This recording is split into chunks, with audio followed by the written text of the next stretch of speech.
what you want, when you want it, where you want it. This is The Mesh. Footcandle Films.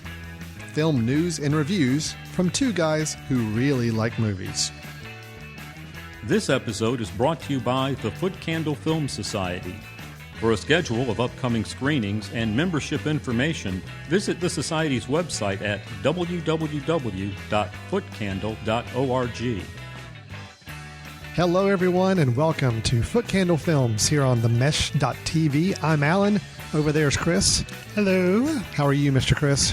Alan, I am so excited. In the history of the show, we've never had two special films like Expendables 3 and Let's Be Cops to talk about. So yes. I'm looking forward to it. You know, not our typical fare, but I can't wait to talk to you about these films. I am on board with you.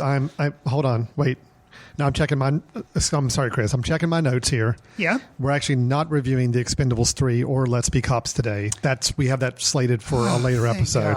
I haven't actually seen either one of those. So okay, good. How about let's talk about four films that between the two of us we have seen. I'm much better. Does that sound like a plan? Yes. We're going to go from the multiplex side of things for Mr. Stallone's latest action opus. We're going to go the other side of the coin. Let's talk about four films that maybe you haven't heard of, maybe you're not going to see at the big shopping center multiplex these days in every town, but some ones that have been getting a lot of attention, or you may be able to find online even nowadays too. We're actually going to talk about four films, Chris.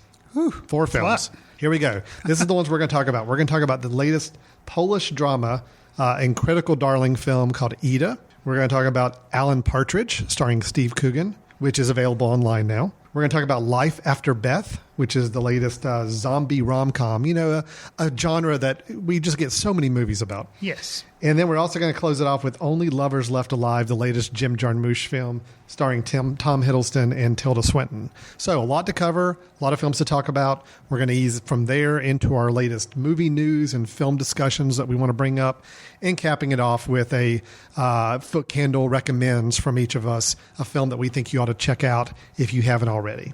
Sound like a good full show? Chris, are you ready to get started? Sure, let's do it. Before we get into our first review, let me just say a special thank you to our sponsor for The Mesh right now. One of our key sponsors for the whole network is the Greater Hickory Kia Classic, coming to Catawba County, more specifically Conover, North Carolina, October 13th through the 19th, 2014.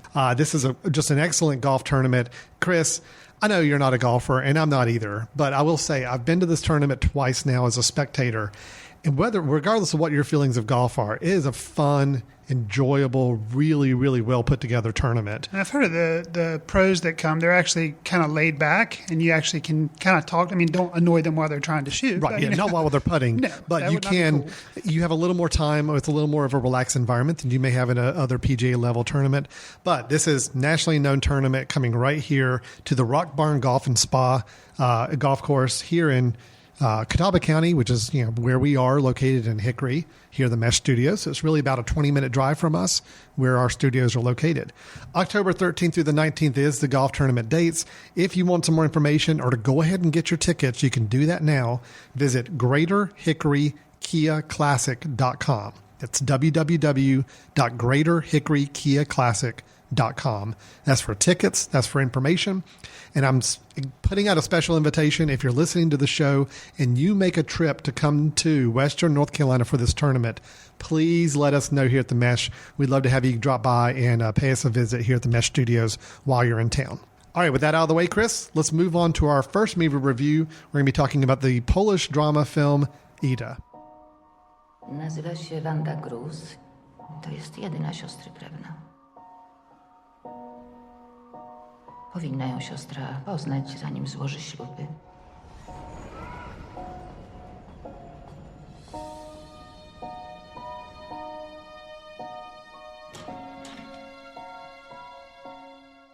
Back in April of this year, Alan, you and I both had the chance to go to the River Run Film Festival that was in Winston-Salem. Yes. And, we tried to divvy up films, and we saw different ones. One of the ones that you got to take in that I did not get to see was a Polish foreign film called Ida. Yes. And it's by the director Paweł Pawlikowski. Very good. Kind of got that. You probably got it pretty close. But one of the things that, at least in the program that we were handed, they mentioned was that, and it was a big deal, was it was shot in black and white. Yes. And the cinematography was supposed to be kind of a standout. Mm-hmm. So when you and I screened this not too long ago, that was something that I was paying attention to when I watched it. Right. Alan, right off the bat, since that was one of the things that was kind of put forward to us by the film festival, is that something that hit you about this film? And was that the only thing? Or how did you receive this film? I will say the cinematography was the most engaging part of the film for me. But that's not to say that the rest of the film wasn't also as well. I just think the cinematography is what really, within the first 10, 15 minutes, you're noticing it. And it's really putting you in a frame of mind for the rest of the film that I think is very intentional. Now, I'm sure I probably don't have to say what this film is about because everybody out there has heard of Ida, right? Yeah. I mean, it's all over the place. There's TV commercials on every major network show. No, we're joking. Just to humor. No. Yeah. So the film takes place in 1960s Poland, and it centers around a young nun named Anna who is on the verge of becoming a full-fledged nun. She's about to take her vows. Right. And before she does, I guess what's the Mother Superior or whatever kind of says, hey, tell you what, before you do this, I think you need to go and have an experience talking to a relative. Yeah, you need to connect with a family member before you can move forward. Because what we learn is actually she has grown up at this she's not an orphanage, but at this convent. Yes. She's basically been an orphan, and she's kind of like, whoa, I have a relative? Mm-hmm. And so she goes off on this journey to find this relative and kind of learn a little bit about her backstory. So Wanda, who plays her relative that she gets reconnected with.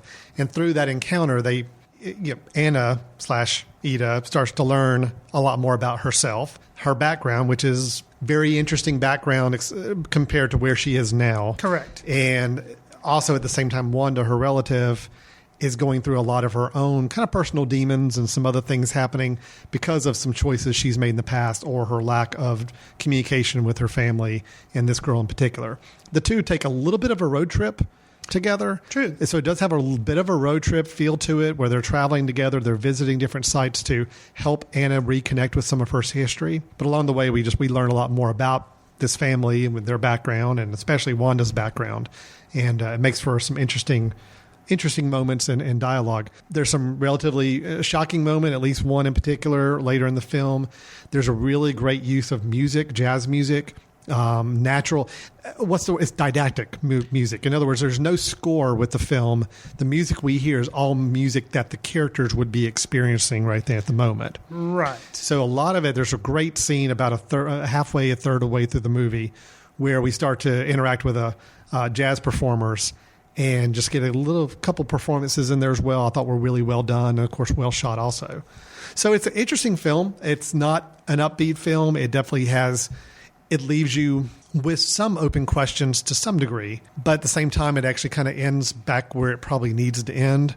I liked the film. I really did. It's not a love film for me because I don't think this is the kind of film you really are passionately in love with, although I was in love with the cinematography.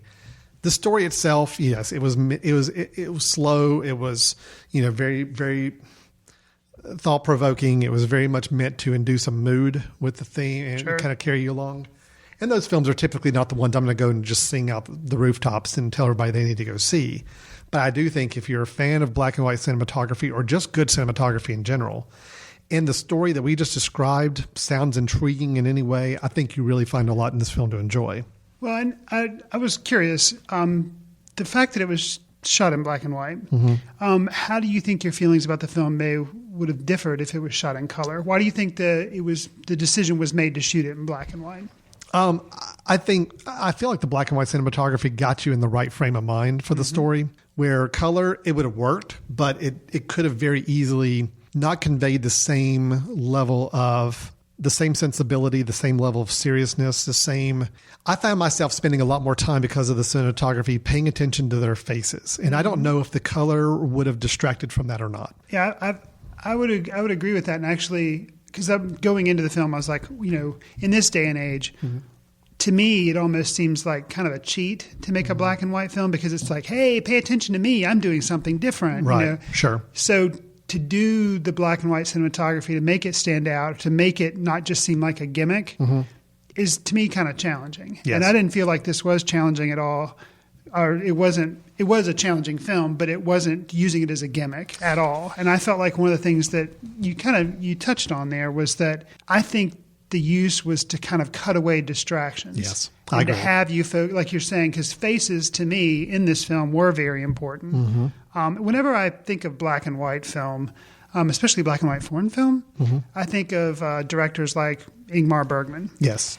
And that kind of subject matter, like The Seventh Seal or Wild Strawberries. And there were some moments where very Bergman-like. Absolutely. Yes. And even Bergman, he's kind of preoccupied with religion and faith. Well, this girl being a nun, and so that is there as well. What struck me was, knowing a little bit about the subject of the film, I was actually surprised how much humor there was in the film. Oh, true. Going in expecting this to be kind of a bummer, and not to say it was very heavy, but there were several instances where audience members laughed. There were jokes made, and so it wasn't just like a 2,000-ton boulder sitting on my shoulders the entire movie. There were some moments of levity, and so that I appreciated that. Well, Wanda, played by Agata Kuliza, yes, I'll go with had that. some moments where she was a very interesting character, and I think she added sparks to the film when it needed sparks, and I think that did a lot for it. So, did you like the film? I did. I did. I liked the film a lot, and like you said, the standout was the cinematography, but also the two Agatas, because the Agata playing Wanda and the Agata playing Oh, that's Ida true. Yes, slash they both Hannah. have They're the same both name. their last names are different, but they're both kind of hard to pronounce. So We'll just call them, Agata 1, Agata 2. So the Agata that was portraying Ida, Yes. she really stood out to me because, and I could see, some people see performances that don't say a lot or don't do a lot of acting as not really being that complicated. They're like, well, the person just kind of stared at the screen or walked here, walked there, maybe smiled or laughed and delivered a little bit of dialogue, but really didn't do much. Well, to me, I thought this young lady did a lot, and it actually reminded me of another black and white film. This one's silent, but Passion of Joan of Arc. Oh, yes. With Falconetti, and she Yeah. got really famous in that film for portraying Joan of Arc and her emotions on her face. And Sure. she said a little bit, but you didn't actually hear it because it was silent. But, she became famous for that one role. And I'm not saying this girl is going to be famous for doing Ida, but to me, she was just such a standout. The emotion in her eyes and her innocence, because at the beginning of the film, she's completely oblivious to this stuff.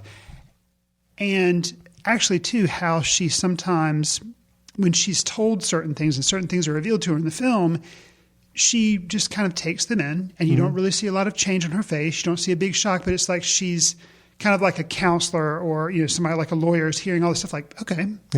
She's processing Interesting, it. and she's processing, but she doesn't have but the reactions come later. Yes. And so it was just, I thought it showed a lot of range, and something that I actually found out in researching about the film was that the director, when he was doing a casting call for the cast, he couldn't find the look and the quote-unquote feel that he was going for in the actress that he wanted to play Ida. He had everybody else apparently done, but couldn't get this girl down. So he told all his friends, tell you what, just get your cell phones, and if you're out anywhere and you see somebody who you think would fit, you know what I'm looking for, take a picture and send it to me, and let me just see this person. And supposedly, that's how this girl, she was in a cafe somewhere. One of his friends snapped a picture, sent it to him. He's like, yep, I want her, get her to come in for a casting call. Yeah. And she did, and she got the role. Huh. So this apparently was her first, film. So, And I think it worked because of that. I think, she went through several shifts in tone throughout the film where, much like you described in the first half of the film, much more processing and absorbing and just kind of seeing what's going on and what she's learning. Then we start to see her take a little more aggressive stances sometimes, take a little more finding herself. And then, of course, she also goes through a little moment where she wants to kind of explore a different personality type, you could say. So she's constantly figuring things out, who she is and how she needs to be responding to this information. I think she was great. I think she really was. She was interesting to watch. And the way the camera would really focus in on those close-ups, sometimes just part of a face, but just you're really able to see the part of the face that he wants you to focus in on and see what they're thinking, how they're responding to situations. That was extremely well done as well. I thought too, I believe, now I'd have to do a little bit more research, but the aspect ratio that this film was shot in, or at least how it was presented to us, was more of your kind of like the aspect ratio that Grand Budapest Hotel was done in. It wasn't done in the whole letterbox. Yeah, it wasn't done in the whole 16:9. It was done more of almost a square. I wonder, Chris, with that and actually the black and white cinematography. I mean, the fact that this story takes place in the 1960s. I almost got the impression he was trying to make it look like a film that was made in the 1960s. But not for like a gimmicky reason. I think just to make it so it's not distracting. And just get you in the right frame of mind. Right. I mean, I think that's a little bit of it too. And you think about it. You're in Poland. You're living in a convent. Color's not the most expressive around you in general. So I think in a way it's to give the viewers a little bit more of that sense of what you're around. Because it's snowing the whole time. A lot of white. I think that's all kind of being blended together to give us a certain tone and feel that the director wants us to have the whole time we're watching the film. So, and the openness of some of the why certain things are happening, I think some of that could be I'm not a really good student of history. Right. And some of the political climate that was happening in Poland during the 60s and kind of communism, and that, they were getting over having been in World War II and some of the things that happened during the 40s and all this kind of. So all that's not very familiar to me, but seeing this movie makes it that much more interesting to me. I agree. Because certain things that were happening, you're kind of like, what's going on? And that, that to me is a sign of a good movie to encourage you to learn a little bit more about situations. Honestly, Chris, I need to see this film a second time because even when I saw it at the film festival, it was not the most ideal screening environment. It was being shown not through a real, true film or digital film projector. It was being shown as a DVD, screen or DVD, on a not the best sound projection system. So even that black and white cinematography, even watching it through a pretty kind of a cruddy presentation format, still really stood out to me as really nice. So I would love to see it in its true, pure digital form or ideal film environment and a perfect transfer of that. And so I'm actually really keen to see it again. But even on my first viewing, I was really, really taken by the film. We weigh on positives and we mention negatives that we had. I really can't pick out any negatives that I have for the film. I mean, it is, obviously it's very serious, heavy subject matter with this girl learning about her past and some kind of skeletons in her closet. But for me, I thought it was masterful. And it has a good running time too. Oh, it's like less than an hour and a half. Right. My only negative, and it's not even a negative, it's just this is typically not the kind of film I really enjoy. Got you. Both in the period piece, the subject matter, the style, the tone, the pacing, all that is not normally a fit for me. So given that, the fact that I still really enjoyed the film and really kind of want to see it again, I think says a lot for it. But my only negative is it's just not normally a film that's meant for me. So take that for what you will. But again, I really liked it and really, really appreciated what they were doing there. Let's get out the crystal ball that we usually keep in the closet until closer to Oscar time, at least until October, November. But let's gaze into it and see, what do you think about chances for this being nominated, at least for a Best Foreign Film? Oh, absolutely, Best Foreign Film. And I've got to say, if the slate of acting wasn't strong this year, which I'm still not in a position to really say whether this year's acting... You haven't seen Expendables 3. Right, I haven't seen Expendables 3. I missed Transformers 4. Right. So I don't know if Mark Wahlberg's got a fighting chance at a nomination on acting or not. Sure.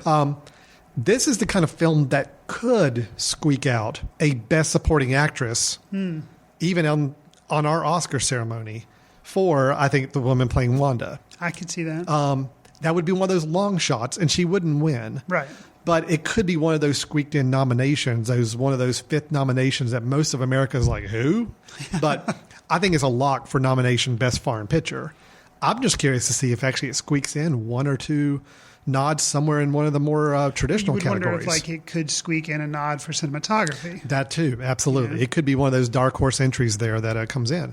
So I think it's actually got some legs to do a little bit more than just the foreign picture nomination. But I'd be shocked if it wasn't Best Foreign Picture nominated. I mean, at this point, I don't know that many other foreign films that are making a big splash in America that are getting more critical acclaim than this film is right now. Sure. So, well, I guess kind of wrap up my thoughts. We tend to do like letterbox scores. Yes. So if I was going to rate this from 1 to 5, I'd probably give it a 4. I'm giving it a 4 as well. I'm giving it 4 mostly on technical achievement, look, feel, tone, mood.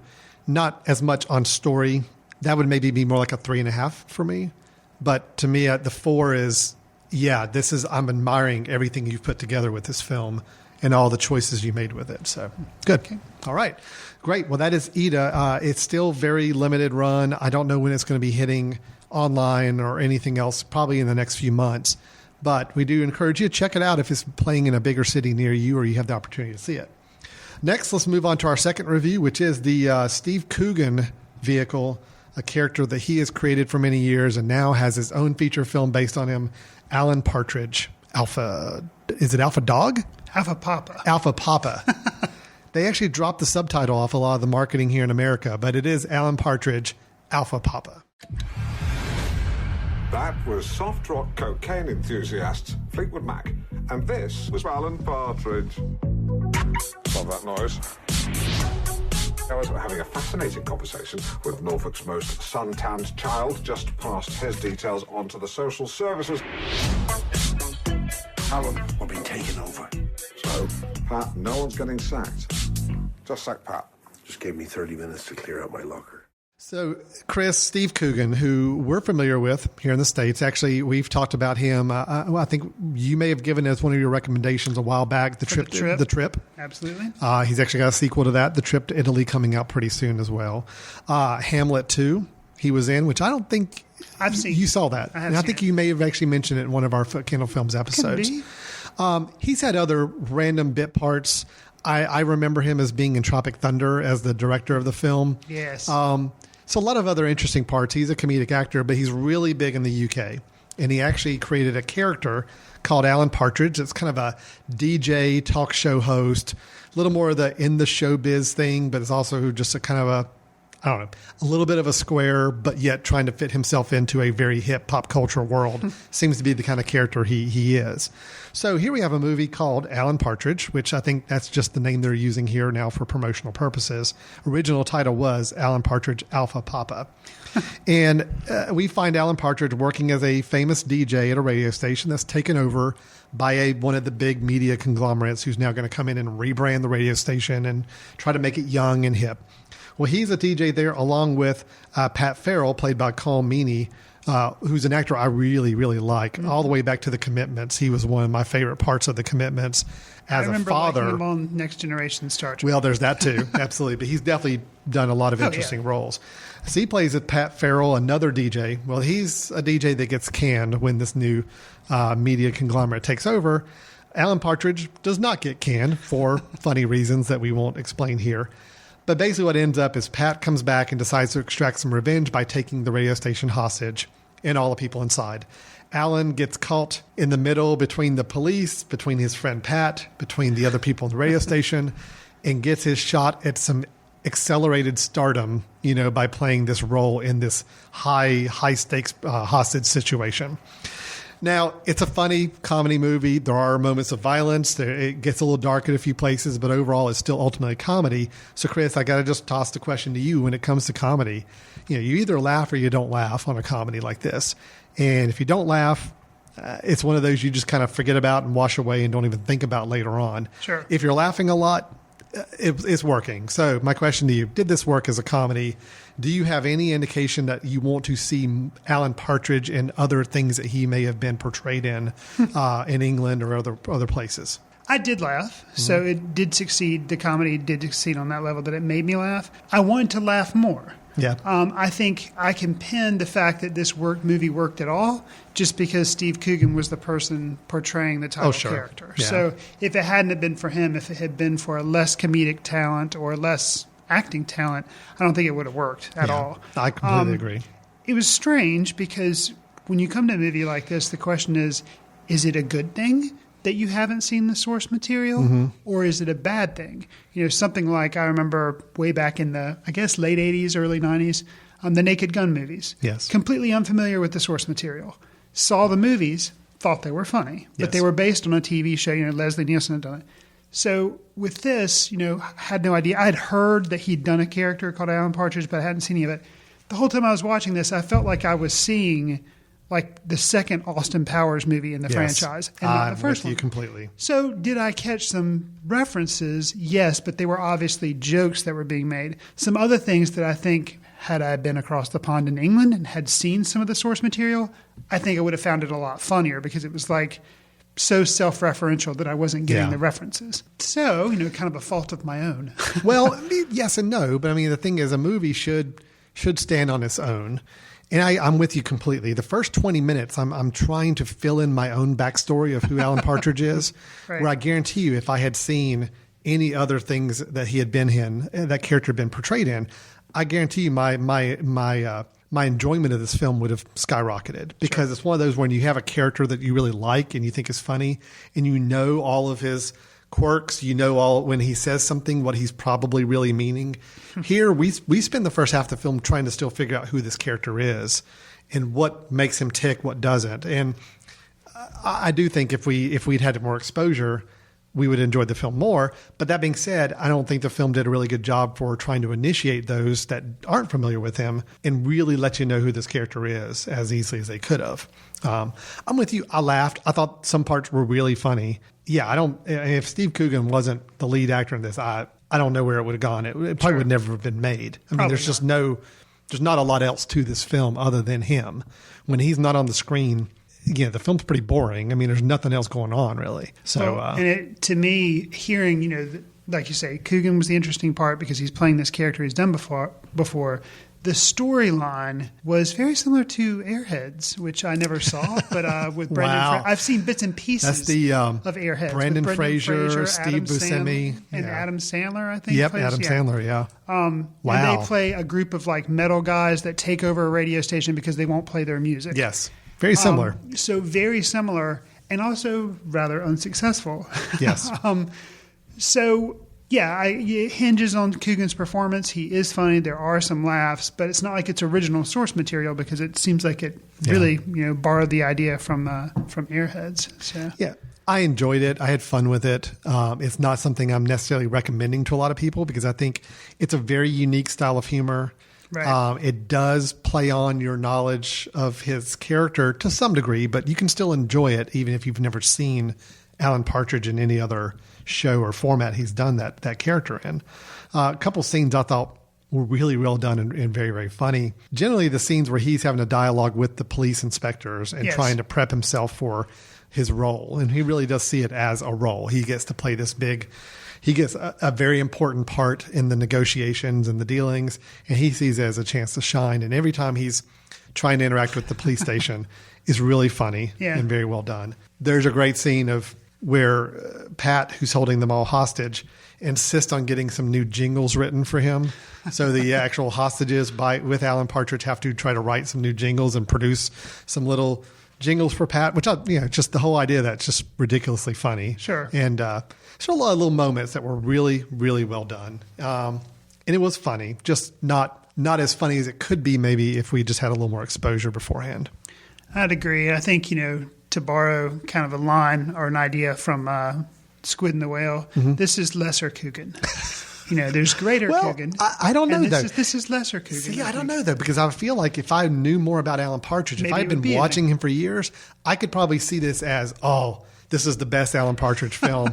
Steve Coogan was like totally in his A game there. But we just don't know the character well enough to know, is this really funny Alan Partridge? We could go back and watch some of the TV shows that he's been a part of and say, oh my God, the movie was horrible. This character is like really good in this other format. Or it could be the other way around. We don't know. So. For listeners who may not be familiar with who Steve Coogan is, there was a movie that came out last year, Philomena. Oh, right, and a very different type of film based on a true story. And Coogan, did he direct that? He wrote it. I think he wrote it. Okay, he wrote it. But I don't know but anyways, it came out, had Judi Dench. And Steve Coogan played a newspaper reporter or TV reporter. But anyways, a guy who kind of fell from grace and then learns about this lady and kind of takes her around trying to find out some backstory for her. But it was a very good film.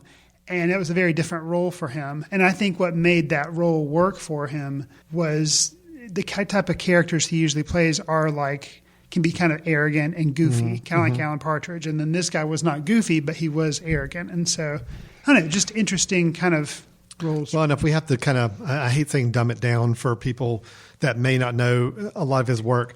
He was in Night at the Museum. He played Octavius, I guess one of the Roman or Greek soldiers or leaders there. Right. That's probably the biggest film he's been in that people would recognize. I think he also did a voice in Despicable Me too. So anyway, so there we go. Alan Partridge. It's a funny film. Could have been a lot funnier. But again, not knowing the source material as well, don't really know if it's a great representation of the Alan Partridge character or not.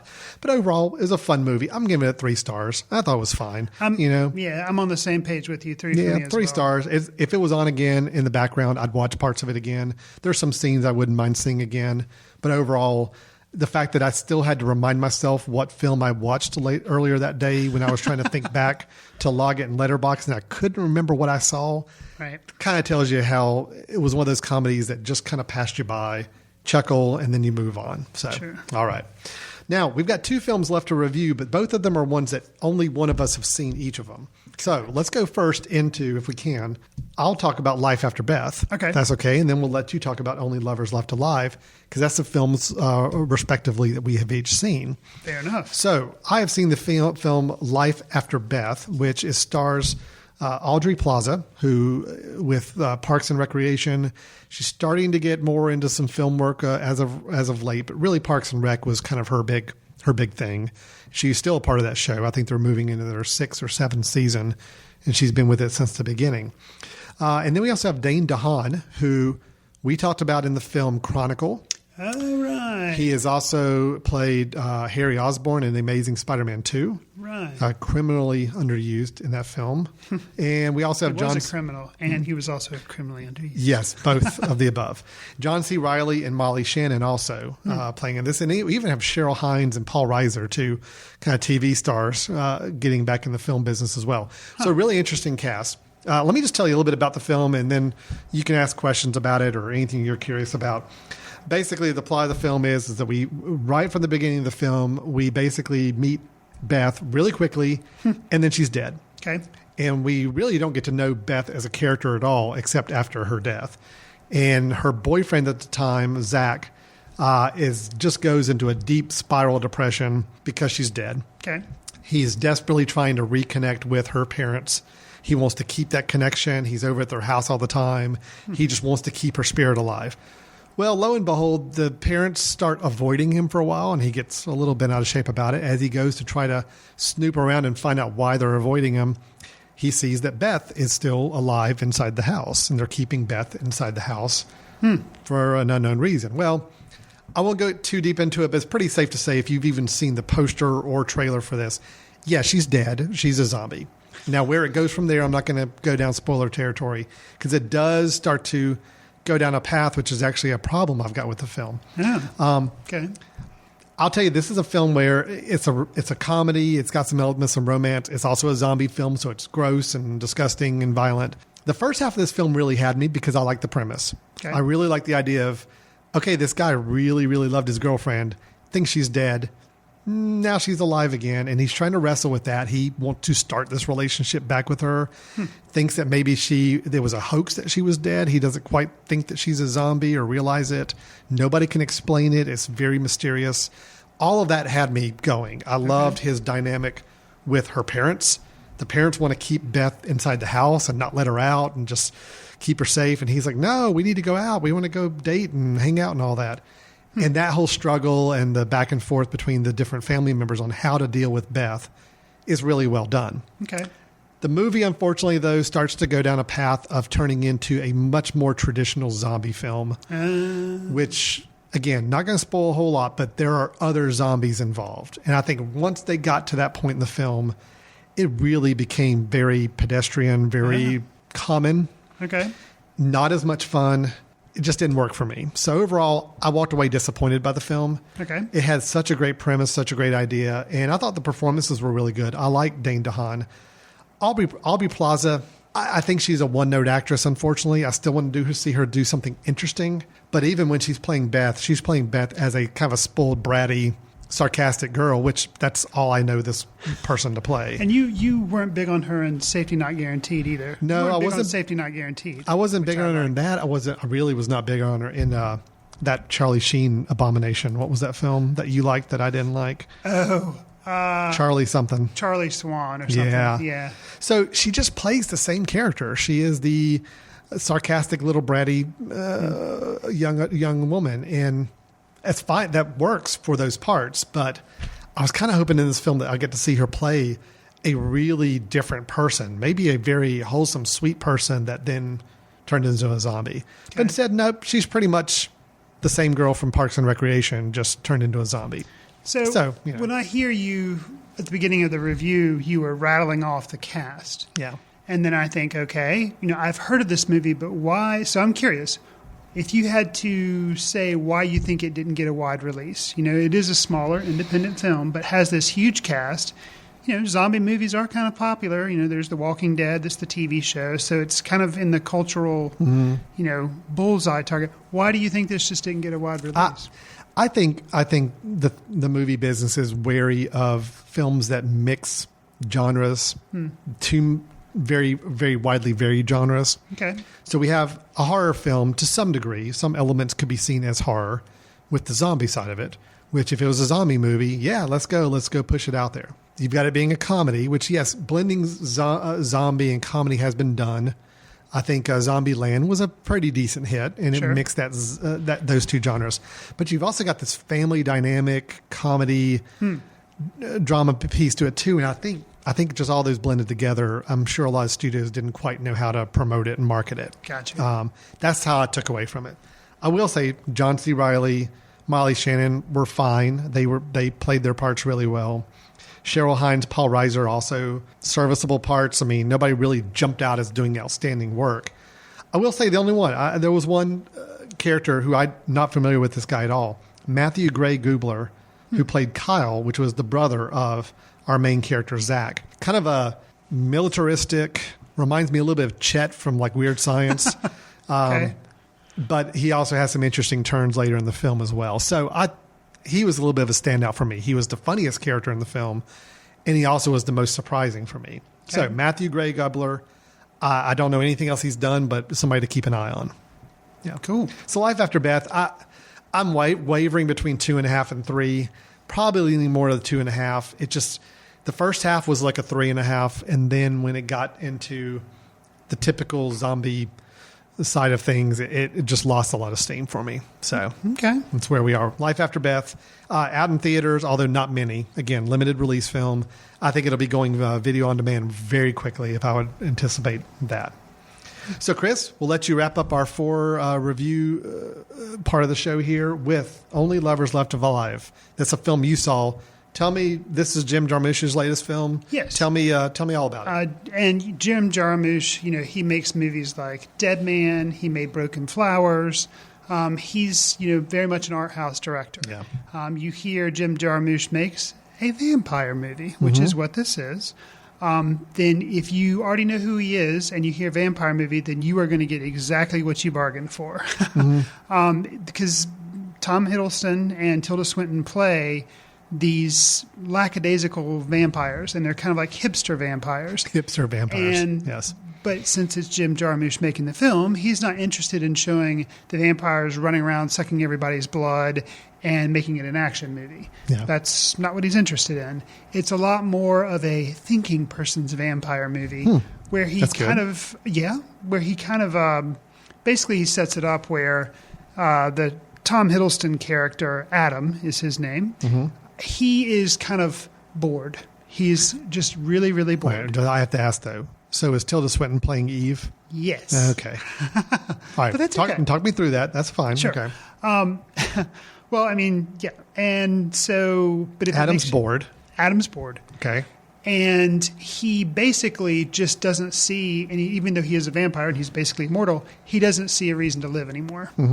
Because he just thinks that there's no reason to live. Everything is very unoriginal. He actually refers to humans as zombies, not because they're walking around eating people's brains, but because they have no original thoughts of themselves and they don't try to strive for anything. Which I could see that being a perception somebody could have if they've been alive for centuries. Right. And they've seen the evolution of society. I could very easily see people looking at the human race nowadays and thinking of them those terms. That's kind of interesting. And they kind of reflect back on the history that they've lived through, saying that Marlowe, the character, John Hurt plays the character of Marlowe, who was a contemporary of Shakespeare, and they kind of hint with that, like, oh yeah, Shakespeare didn't really write anything, Marlowe's the one who wrote everything, okay. which is kind of a rumor that's been around in like literary circles, so they kind of, poke fun at that. But then they also look back at people like Shelley and other big people, literary figures, musical figures too, that have played a role in culture and art, and kind of commenting on how people aren't holding that up as important. And Adam lives and is a musician himself in the city of Detroit, which is interesting because the cinematography of Detroit shows it very burned out and ratted out. And what struck me was that I know that Jim Jarmusch in Coffee and Cigarettes, which was the movie he made that was basically like little vignettes of people talking. It was like an anthology of different people. Right, an anthology of little vignettes. One of them was Jack and Meg White talking. So I knew that he had at least met and, worked with Jack White before. Sure. So here's this film that's taking place in Detroit that has as one of its subjects kind of an outsider musician type person. So immediately I'm thinking, that's kind of strange, because not that Jack White's a vampire, but it's like this musician, Detroit based, and it was kind of an interesting thing to think about. Yeah, sure. And then when Eve, she lives, they are the lovers that have been left alive, but they, spend time apart and do their own thing, but then they come back together every now and then. Well, Adam, because of his depression, Eve comes and visits him. And one of the things he does is he kind of takes her on a tour of Detroit, and she's like, well, what can we do? He's like, oh, I know what we can do. Let me show you where Jack White grew up. And so it's like a direct shout out to the Jack White, and then also the fact that Jim Jarmusch knows who he is. He's been in one of his movies. Wow. And supposedly they drive, which I'd be curious to know, if it was the childhood home of Jack White, like they drive by and he like points it out. Interesting. So it's kind of meta on many levels. Yeah. And, just making references to the fact of, how we hold up art, how we hold up culture. The Adam character, who is this kind of underground musician, really enjoys music, but then when he becomes popular, he's very angry about it because he feels like people are just worshiping him because he's famous, not caring about the music. Sure, right. And that's an interesting thing to think about, how we idolize fame and all that stuff. So there's a lot to think about. At the end of the day, I liked the film, but I wanted a little bit more plot, which in a Jarmusch film can be very hard to come by. Yeah. Ghost Dog, Way of the Samurai was a really good samurai movie that he made a couple of years ago that basically was like the whole samurai code, and it had Forrest Whitaker as like the samurai, which you wouldn't think of him being a samurai. But that managed to actually have a little bit more of a plot in addition to the kind of feel of a typical Jarmusch movie and the dialogue of a Jarmusch movie. There's a lot of talking in Jarmusch movies usually. And this is a lot of talking as well. So it's an interesting entry. I think when I had heard, Jarmusch is doing a vampire movie, I was like, wonder what he's going to do with the genre. It was interesting, but I wanted him to do a little more. Now, so just real quickly here, some of the performances. I mean, how, you've got Tilda Swinton, you've got Tom Hiddleston as the two main characters, but you also had Mia Wasikowska and John Hurt, you already mentioned, and then Anton Yelchin, which I'm always very curious about him because I've seen very hit or miss performances with him. Do tell. How were these guys in the film? Both were good. Both Tilda and Tom. Yeah. Oh well, the main two, Hiddleston and Swinton. Yeah, they embodied what I would have thought. Yeah. They were going to do as vampires. They were. You were talking really about good. Mia Wasikowska. Was she good? She was. She, she is a more minor role, but the part that she's supposed to play of this younger sister of Swinton's vampire coming in and kind of causing a lot of trouble, she does a good job of that. Okay. Anton Yelchin, I have seen him in one other thing. I can't remember. It was kind of like a ripoff of Ferris Bueller's Day Off, and I cannot remember the name. Oh, that I don't know, but I know he played Chekhov in the new Star Trek movies. Oh yeah, he was in a remake of that Fright Night movie. Yeah, I didn't see that. And then there was another film he was in. I like him in the Star Trek movies. I think he's fun. I haven't seen the Fright Night one, and there's another film I've seen that the Ferris Bueller's Day Off thing was kind of like it was a riff on that, and he plays the like Charlie something. Charlie St. Cloud. No. I know you're talking about. I can't remember the film either. The interns. We'll let our intern take care of that later. But anyways, I've never been a huge fan of his, but I thought he did a really good job. Oh, really? And it was one of the better things I think. And he was he's an assistant to Adam. Okay.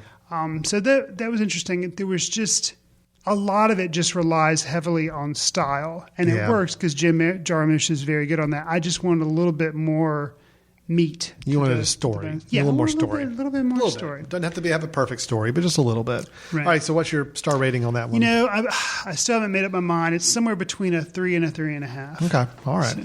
So if I were to look back at the 4 films we just reviewed, am I safe to say if I had to rank them from top to bottom based on our perception and ability to recommend, Ida's at the top. Absolutely. We both, of the 4 films we've talked about, Ida was our favorite. I'm going to go out and say that probably Only Lovers Left Alive might be second. Okay. Yeah. On that, Alan Partridge third, and I'm going to put Life After Beth probably fourth. Yeah, so that's kind of a good way of sorting it. If you are going to an art house cinema this weekend and you had those 4 choices staring you from the box office, Ida's the one you want to check out. Life After Beth, if you could maybe pay half price and just see the first half, that might not be a bad deal. Alan Partridge, Life After Beth, sounds like we both had some positive things to say, but we would have liked a little more on both respect. So, okay, great. Not bad. We actually did pretty good time-wise on knocking out 4 whole different films there. Pretty amazing. Yeah, what we're going to do is take a quick little break. When we come back, we're going to hit a few news items, and then we'll wrap up with our recommendations for the episode. Stay tuned. You're listening to Footcandle Films here on themesh.tv. We'll get back to your show in a moment. Just a reminder, you're listening to The Mesh, an online media network of shows and programs ranging from business to arts, sports to entertainment, music to community. All programs are available on the website as well as through iTunes and YouTube. Find out more at themesh.tv and give us feedback on what you like. And now, as promised, back to your show. Welcome back to Footcandle Films here on themesh.tv. We just spent the first half of the show reviewing 4 different films that you may be able to find in either limited release or online video on demand. Ida, Alan Partridge, Life After Beth, and Only Lovers Left Alive. Chris, let's talk about some movie news. I think we both have some items that we want to kind of share with each other and get some reactions on things. Talk about either projects that may be coming down the pike here, maybe ones that are already underway and about to be released, or just interesting movie news in general. What's something you got for us here to share? Mark Romanek, who I think his most recent film was Never Let Me Go. I believe you're right. Which you were a big fan of. I was a huge fan of. He's directed some other things. He did music videos as well. Yes. Well, he's decided on his next project. Okay. And I want to know how interested you are in it, Alan. Sure. He is going to direct a Shining prequel. Okay. And this is based on the original prologue that was in the book The Shining that Stephen King wrote, but then he took it out. I don't know whether he took it out because he wanted to or the publishers wanted to, but he took it out. But it was like a manuscript that he took out. And it basically tells the origin story of the first Overlook Hotel through the eyes of its owner. And supposedly the title might be like Overlook Hotel or The Overlook or something like that. So what's your interest level there, Alan? Boy, I really did like Mark Romanek's Never Let Me Go. I think he did he? I think he did 1 Hour Photo before that with as well. Robin Williams. Which was okay. Not great, but it was okay. I've always been a big fan of his style of the music video direction that he's done. I think this could be interesting because we do have a situation where The Shining has 2 different lives. You've got the booked version, which they tried to make a abominable TV series or miniseries of several years ago. Yeah, which I don't think worked out too well. And then you've got the Kubrick version, which is very different, has some of the elements, but really kind of goes off in its own path. So if we're talking about a prequel to the original text, I think that's fine. I think that could be interesting. If they were trying to play it up as a prequel to Kubrick's The Shining, like really clearly saying we're really doing this as a prequel to Kubrick's film, that's not as interesting to me. Sure. So the fact that if they're basing it off of Stephen King's prologue and there's enough of a story there to do something with, Mark Romanek's a very atmospheric director. He can make something look very haunting and disturbing. So I'm okay with it. I'm interested to see it. I've always really, really liked the Stanley Kubrick version of The Shining. Wasn't big on the TV series. I don't know that many people who were. And I thought the book was interesting. And I read a lot of Stephen King. Some's hit and miss. But, the fact that Mark Romanek would decide to do this, I trust him in thinking that there's something there. There's material there because he doesn't make a lot of films. True. So for him to be like, yep, you know what? This is going to be my next project. I'm interested. I don't have a release date, but I'll be looking for it. Yeah, good. Well, I'm interested too, mainly because of Mark Romanek. I'm not the world's biggest Shining fan. I'm also not the world's biggest Stephen King fan. So it may not resonate quite as much with me as may somebody else. But Mark Romanek, I think, is an interesting director. I think the concept of the Overlook Hotel is a frightening one and one that you could do a lot with. Mm-hmm. But it's just going to be... It's going to be really interesting to see what path they take with it. Sure. And if it's something that's seen as an affront to Shining fans or if it's seen as a really good compliment to the rest of that world. So, great. Chris, we talked about the documentary, The Act of Killing, maybe last year. Yes, we reviewed it on the show. We did. Yeah. We did. We both were haunted by the film. We both were in awe of its production. Mm-hmm. This is the film where we took a look at Indonesian civilian militia that basically murdered people, murdered communists, murdered Chinese, murdered people in their communities, and felt like they were heroes for doing so. Right. And basically the documentary was all about following some of these militia, the Indonesian killers, basically murderers, assassins, and in a way turning the tables on them a little bit to face what they've done. And it really was powerful, really tough to watch. Yes. But an interesting, fascinating documentary. Well, agreed. I was actually kind of surprised when 20 Feet from Stardom beat it out. Yeah. But I think, not that that's a bad documentary, but I think it came down to nothing more than like maybe the Oscars wanted something feel good. Yeah. out of the and this one certainly was not the feel good. Right. Well, Joshua Oppenheimer, the director, actually has already finished a second one. Okay. Second documentary, which is kind of a follow-up to Act of Killing. Really? It's all in the same vein. Really?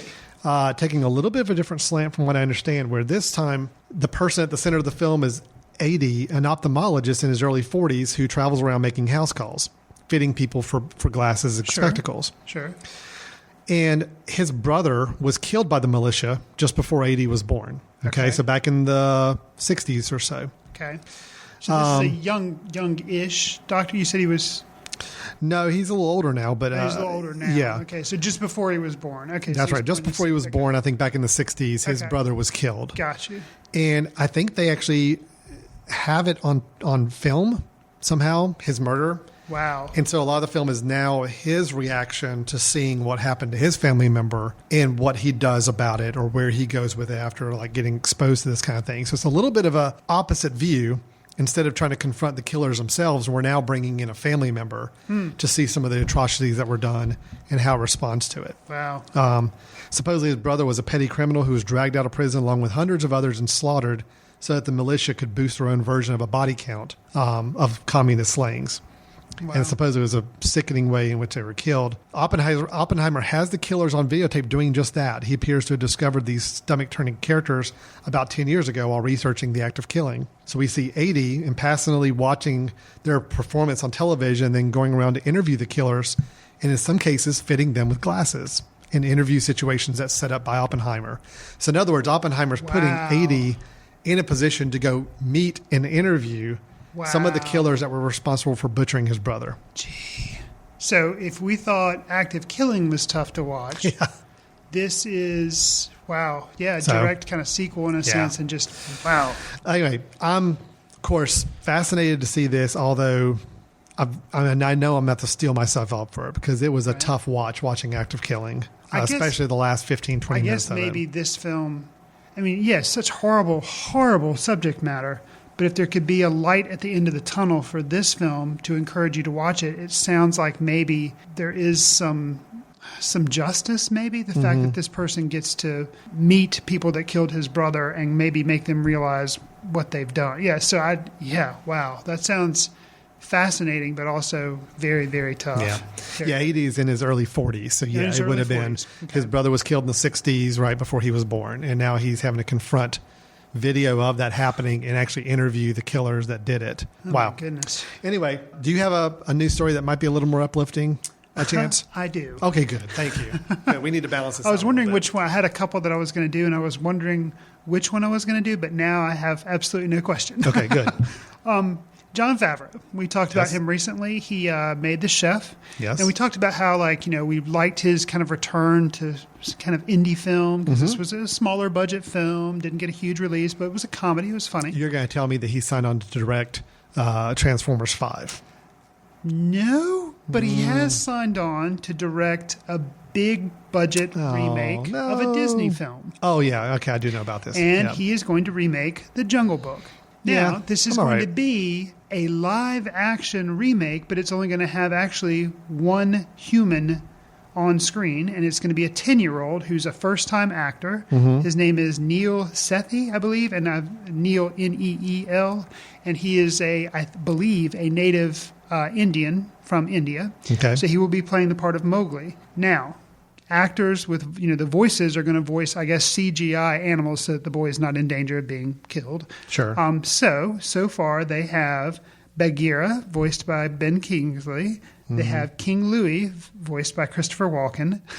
Oh, wow. Scarlett Johansson doing the snake Kaa, and Bill Murray doing Baloo.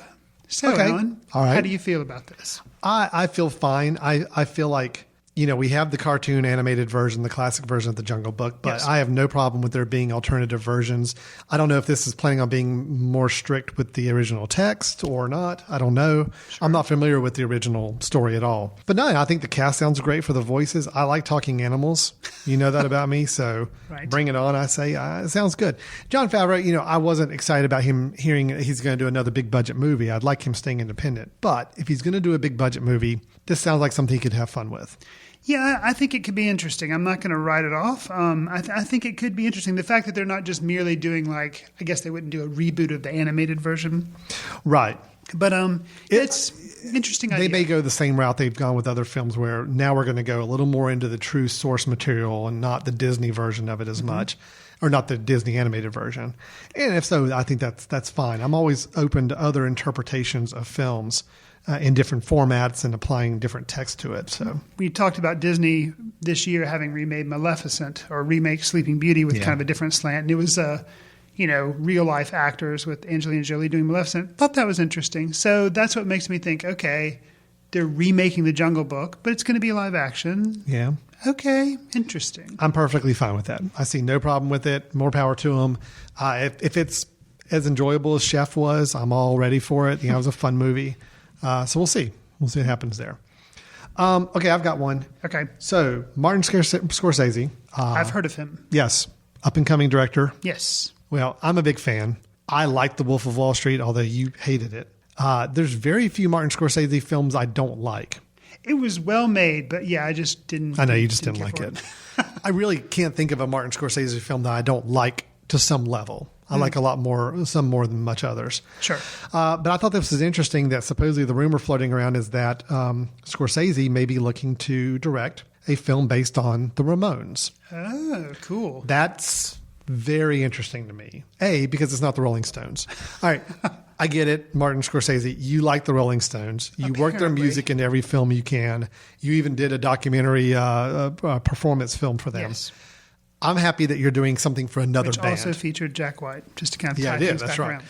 So I am happy to hear him doing the Ramones. I think the Ramones would be a fascinating film just because of who the characters are. I think the fact that we've got the Ramones themselves, we've got the Joey Ramones, we've got, the breakdown they had. I'm trying to remember the one that supposedly they had a big split with. Oh, Tommy Ramone. Okay. And it sounds like a lot of interesting family dynamics in a grunge rock band format. Could be really cool. So not a documentary. No. This would be a dramatic film. Okay. So I'm all ready for it. I hope it does come to fruition. Now, is he going to, and I guess if he's this far along, he has license rights to the music. Oh, yeah. He's not going to make a film that doesn't have the actual songs that he can license. It's not going to be like the Jimi Hendrix thing we talked about recently. No, Gotcha. I'm excited because I'm not the world's biggest Ramone fan. I like the Ramones. I'm more fascinated by the Ramones as characters. So I want to see a film that really helps me understand who they were. Well, and they're, giant figureheads in the world of music, their style of music and, punk and all that kind of stuff. So, yeah. Yeah. I am genuinely interested. Do you know, I'm wondering, At one time, he was supposed to do a movie based on that book, Devil in the White City, with Leonardo DiCaprio. I hadn't heard of that. And I was just wondering, I guess maybe if the Ramones is maybe his next project, I guess he's still pushing off Devil in the White supposedly City. he's got several kind of floating around, so it's not a busy man. So it's hard to say whether the Ramones would be his next film or if he's got several others. But the rumors are it's just he is circling the project. He wants to do it. No screenwriter or cast have been assigned or anything yet. But so I think it'll be interesting to see if he pulls it off. If anybody's going to pull off a film about the Ramones, I want it to be Martin Scorsese. Will Leonardo DiCaprio be one of the Ramones, wearing a wig and sunglasses? Yes, he's going to be Joey. Okay. It's perfect fit. Okay. Come on. Now, actually, you know who they need to get? Who? They need to get that guy Adam Driver, you would probably know him from Inside Llewyn Davis. He was the one other singer that he roomed with for a while, really tall, thin guy. The Outer Space or whatever. Please, and he's on the TV show Girls on HBO. Okay. He's just tall, lanky. He just can really play that Brooklyn. And maybe somewhat of a musician. Yeah, okay. I think so. So that could be a great fit for one of the Ramones. Probably so casting Joey. Director, you need to pay Alan a stipend there you go. if you decide to use it. And Adam, call me. I'll represent you. I can do that. So we got anything else? No, that's it for me for news-wise. The only other two things I'll just throw out really quick just to keep on people's radar. The film Foxcatcher is coming out pretty soon in time for award season. That's Bennett Miller, who did Moneyball and did Capote. And it's all about a real-life story, true story of a wrestling coach who is accused of killing one of the members of his team, and the dynamics with that murdered wrestler's brother. I don't know much about the story, but I will tell you, Steve Carell plays the lead character, and it's shocking seeing him in a trailer or movie poster, how different they have made him look and act and feel. He's not a good guy. No, not at all. Right. So I think, if nothing else, even if you have no intentions to see the movie, watch the trailer and just see what they've done with Steve Carell. It's really fascinating. And last thing I'll mention, just also on the trailer side, I know I'm really trying to be down on trailers. I'm really trying not to watch a lot of trailers anymore because after our conversation a few months ago, I'm really like, I don't want to be ruined on this stuff. Sure. However, I did watch the trailer for Rosewater, which is the new film that was written and directed by Jon Stewart. Okay. He left The Daily Show for a few months to go make this film. And the trailer's really powerful. I don't know if they amped up the sentimentality and the drama for the trailer, but it looks like it could be a really good film. Now, they may have edited it to look like an award-winning, dramatic, historical film, but it does look good. I'll give them that. I'm curious to see how Rosewater and Unbroken go up against each other, much like Wolf of Wall Street and American Hustle went up against each other last year. Both of those were based on true stories and were very stylistic and now directed by famous people that are not normally known to be directors. Right.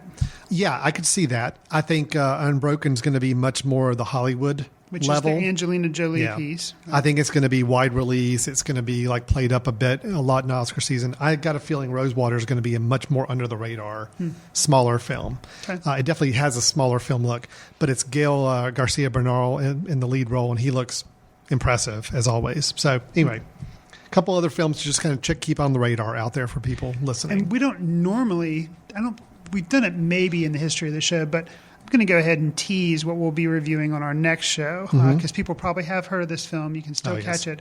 We're going to be reviewing Richard Linklater's Boyhood. Yes. So it's 12 years in the making. Won't say a lot about it now, but I think it's fair to say that Alan and I are both anticipating it. We are looking forward to it. And I'm trying not to go in with high expectations, although right now it is one of the highest reviewed films on Rotten Tomatoes and other places. Again, that's normally when I start to really ratchet down my own expectations and say, okay, let's just take it on face value and see how it is. Gotcha. So we'll be able to talk about that at our next recording and next episode. So look forward to that. So Chris, let's round up the show. Do you have a recommendation for a film that either you caught up with again recently or maybe just kind of came back to your attention that you want to share with everybody out there in our listening world? I do. The film I'm going to recommend is not a new film. It is celebrating its 30th anniversary, actually. Okay. And it is Ghostbusters. I think I've heard of it. Yeah. Cast of characters, Dan Aykroyd, Harold Ramis, Bill Murray, directed by Ivan Reitman. I watched this movie nonstop when I was a kid, but I saw the edited version that was only on TV. Mm-hmm. So it had a lot of, but believe it or not, which was kind of surprising to me, it was PG. Yeah. And maybe because at the time they didn't have a PG-13. They did not. And I think it probably would have edged a little bit more in that territory. It would have been PG-13. It would have been an R, I don't think. No. It would have been a PG-13 if that existed at the time. Yeah. But I liked the movie, and going back, I just watched it again recently. And yes, the effects don't really look that great, but it was 1984. And what I was really surprised at is you're looking at people that were at the height of their powers. Ivan Reitman was an awesome director. Dan Aykroyd was good. Bill Murray was good. And it's like they're at their height of their powers. Even somebody like Sigourney Weaver, which I love her in the Alien movies and stuff. But in this, she plays the perfect foil to Bill Murray. Mm-hmm. And somebody like Rick Moranis, who plays kind of a dork, and it's just everything was perfect. It's like all the pieces came together. Even the script, the way, and I didn't notice this as a kid, but the way things are introduced in the film and they come back. Mm-hmm. I'm not ruining anything because I think most of you have probably seen Ghostbusters. But, there's a package of marshmallows laying on the counter, and they are Stay Puffed. Okay? Early on, when they're using the proton packs, they mention, hey, cross the streams. Don't do that. And things. And it comes back. Things all tiny. And it's not like over the head, hitting you over the head like, oh, gee, I wonder if they're going to do this later on. It's just, just a lot of perfect things kind of all coming together. So do the effects hold up? Not really. But that's okay. It's still, to me, a very good film. If you haven't seen it in a while and you want to laugh, I recommend Ghostbusters. Well, Ghostbusters is one of my all-time favorites, absolutely. And I agree. It's one of those comedies that still everything works. There's not a lot of spots that don't in the film. There's a couple places I think some things got a little messy. Even with Bill Murray kind of allowed to ad-lib so much that there's a few times where it just didn't really make sense. I still remember those parts kind of jump out at me. But man, this is how much I love this film. Is I took my wife to New York City a couple weekends ago for her birthday. And while there, I'm in my head keeping track of all the Ghostbusters locations that we're seeing, because I am kind of wanting to do my own little personal Ghostbusters walking tour. So I'm out in front of the public library. Excellent. And I'm thinking, okay, first scene of the film. This is awesome. Columbia University is where they are as professors there that they get evicted from or kicked out of. I did not make it to the fire station that was the actual Ghostbusters. Is it still around? Oh, yeah. Okay. Mm-hmm. It is a functioning fire station now. Okay. A couple other places I got to see. It was just, it's a fun movie. Any movie that makes you want to go out and see those locations and just memorize, and like you're playing back scenes and lines in your head as you're doing so, obviously is a film that works. So, okay, here's my deal. I am recommending a film for you to view, but not because I think it's a good film.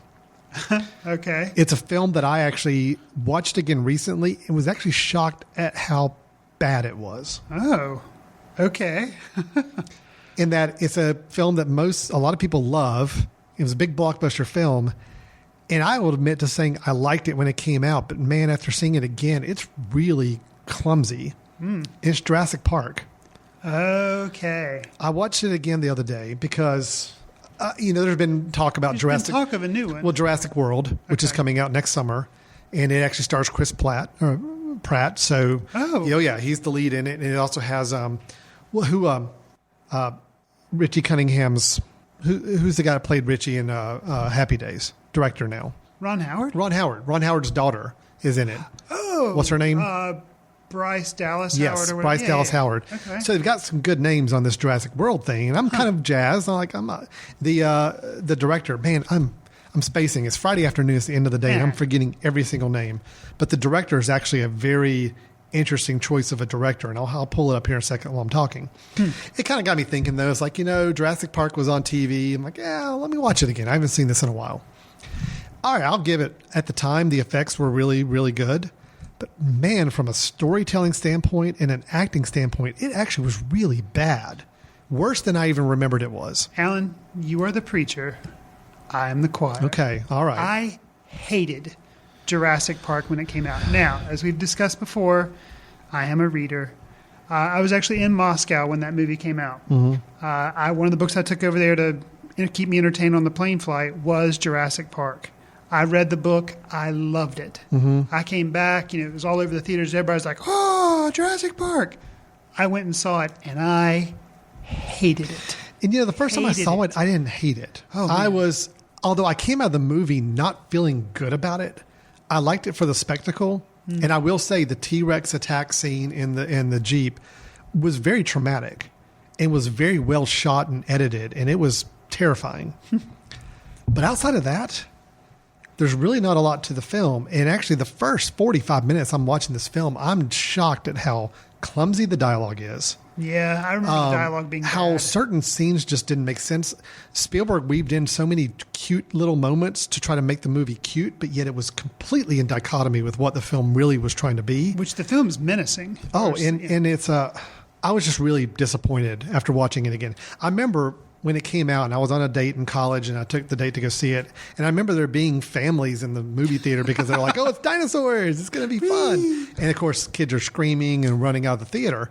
And I remember that probably stuck with me more about maybe enjoying the film from a little bit of a sadistic standpoint. But of like, a dinosaur eats a guy on a porta-john. Oh, yeah, absolutely. That's hilarious, and it was, right? At that point, it was like, okay, yeah, they're not playing around with this film. No. But I will tell you, I was really disappointed, even more so watching it again, how clumsy it is from a dialogue and plot standpoint. So that's an interesting, it's sort of recommendation for something that for people to go back and kind of check out. This is a Spielberg movie. It was a huge box office. It's a well-beloved film, started a whole franchise. If you love it, go back and check it out again. See if it holds up. See if it holds up. Because we're both recommending older movies. We didn't talk about this beforehand, but we're both recommending older movies. Yes. So. And it's a perfect example of why Ghostbusters holds up, because it works. Everything clicks. All the chemistry's there.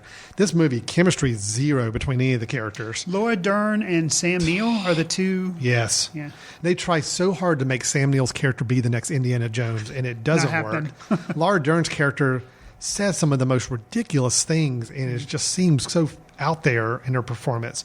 Jeff Goldblum, I like Jeff Goldblum, and he's fun. He's fun in the movie, but when he goes on some of his tangents, he's the only enjoyable part of the film for me.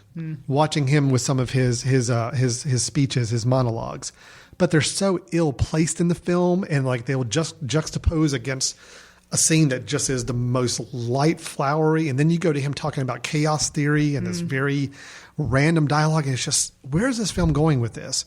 So it was very frustrating for me to watch it. Circling back, Jurassic World is being directed by Colin Trevorrow, who did Safety Not Guaranteed. And that's about all he's done.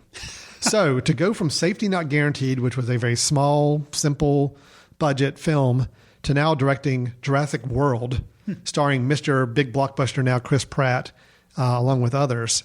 That's interesting. Be curious to see where that goes. And before we close things out, I just wanted to, since you mentioned a news item on that film, I'm going to mention the news item that's been knocked around about Ghostbusters. They made a sequel, and now they're talking about making Ghostbusters 3. Well, first off, we don't speak of Ghostbusters 2. Come on. No. Now I need to revisit it. Nope, that movie does not work. Wow. No, I'm not saying it's as good as the original. No. Oh, please. No. It has some very funny moments, very few. But in general, it's way too hokey and way too trying to mimic themselves, I feel like. I need to revisit it. I remember liking it, but I'm not like loving it. But No. But they're talking about doing a third one. Ivan Reitman, the director, has supposedly said that he's interested in directing it. They've been kicking around a script forever. They even came out with a video game like 2 or 3 years ago. I do remember that. There was like a really high budget video game. It was like they were trying to hype people back up for the Ghostbusters franchise. Harold Ramis, unfortunately, in 2014, he passed away, and he was Egon. So one of the theories that's been kicked around for a reboot, even though it's a sequel of sorts, was to make the Ghostbusters all women. Yes. Alan, take it away. Sounds good to me. I mean, again, I'm never one of those guys that feels like if you make a sequel to a film that it somehow ruins the original. I say if you've got a good premise, and Ghostbusters is a great premise. Absolutely. Run with it. Go do something. I kind of wish they would have done something 15 years ago and kind of kept the momentum going. Other than Ghostbusters 2. Right. Now it is going to come across as a big cash grab. Sure. But I like the idea if they're going to turn it on its head and say, you know what? Ghostbusters are still around. Okay, let's just assume in our world, Ghostbusters 2 happened, and all these years later, Ghostbusters are still happening. That's still a franchise. Maybe they've set up new shops and new offices across the nation. Who knows? There's a whole world you could explore there. And I'm glad that they weren't going to do a reboot, because that probably would have ticked me off. Sure. If you try to go in and say we're going to cast all new guys to play the original Ghostbusters and it's going to be retelling the Ghostbusters origin thing. No, I don't want that. Let's go with a world where Ghostbusters have been around the last 30 years. And it's just, we're now following a new group that's just been trained and they're turned loose to go be Ghostbusters. And if they're all female, awesome. So be it. I admit I'm interested in it, the fact that they would bother doing it. I got to admit, though, all female, that's cool. I do kind of want somehow for Bill Murray and Dan Aykroyd to be involved. And I want they have to be. And I don't just want it to be a cute, stupid cameo. I want there somehow to be they don't have to be the main people, obviously, if the Ghostbusters are ladies. It's not going to be. But somehow for them to be in there. Well, here's a perfect idea. So you're following screenwriters, listen up. You're following this new group of trainees who happen to be all female. And they kind of are getting maybe they're getting put down by the other franchise chains of, it's the old girls. They can't do it like we can. We've built up this real reputation for Ghostbusters being really good and solid and strong. And now there's these women that have to prove themselves. Gotcha. But part of them proving themselves is seeking out the advice and mentoring of the original Ghostbusters. And maybe they do stumble across Dan Aykroyd and they stumble across Ernie Hudson pretty easily. Right. But Bill Murray's the elusive one. Recluse one. That's by the end of the movie, they finally have caught up with Bill Murray and they're getting the ultimate advice and blessing and mentoring. That's a film right there. I will pay money to see that movie. Okay, good. So make his almost like Zombieland was, where his cameo was, you're actually kind of wondering if he's even going to be in the film. Wow. And when he shows up, it's kind of a surprise. That would be amazing. Yeah, that would be cool, wouldn't it? Yes. There we go. See, we've not only Adam Driver's agent, we've become screenwriters for the next Ghostbusters movie. Man, we do go so much in this hour and a half we sit together. It's amazing. Really do. Yeah. So, Chris, we're going to wrap it up. We talked about 4 films, all ones in limited release or maybe video on demand. You're not going to find them at the multiplex more than likely, though. Ida, Alan Partridge, Life After Beth, and Only Lovers Left Alive. We hit a few news items, talked about Martin Scorsese maybe doing a Ramones film, talked about the Joshua Oppenheimer doing another follow-up to The Act of Killing. You talked about Favreau doing Jungle Book. That's right. And Romanek possibly doing The Shining or a prequel. So a lot of sequels or new projects off of old ideas type of thing in the news. Then we capped off our recommendations where we have both me talking about Jurassic Park not to go see or watching again, but looking at it from a very critical eye and seeing if you can see all the faults that I saw this time around. Sure. And then Chris, the opposite story. Ghostbusters, worth reviewing, worth rewatching every single time because it just works. Celebrate the 30th anniversary. There you go. Yeah. Perfect. Great. So with that, we're going to wrap up this episode of Footcandle Films. Again, special thanks to the Greater Hickory Kia Classic for being a sponsor for the Mesh for the next little bit, leading up to their next big tournament, October 13th through the 19th in Conover, North Carolina. If you're interested in finding out more about the tournament or attending and want to get some tickets, go to www.greaterhickorykiaclassic.com. And thank you so much to the Greater Hickory Kia Classic and the Rock Barn Golf and Spa for being a supporter of the Mesh. With that, we're going to wrap up the episode. Of course, as always, you can see us more on themesh.tv, where you can find old episodes and even reach out to us if you've got questions or comments about the reviews we gave on this episode. And go online on iTunes, give us a subscribe button, give us a star rating, follow us, make sure you can get new episodes whenever they come out. And with that, we'll definitely get together next time. Looks like we will be talking about Boyhood and possibly another film or two. So with that, we're going to sign off. Thanks so much for listening. See you in the ticket line. Watch films through the courtesy of Footcandle Film Society. Special thanks to Carpal Tuller for the show theme music. For more about Carpal Tuller, visit www.carpaltuller.com.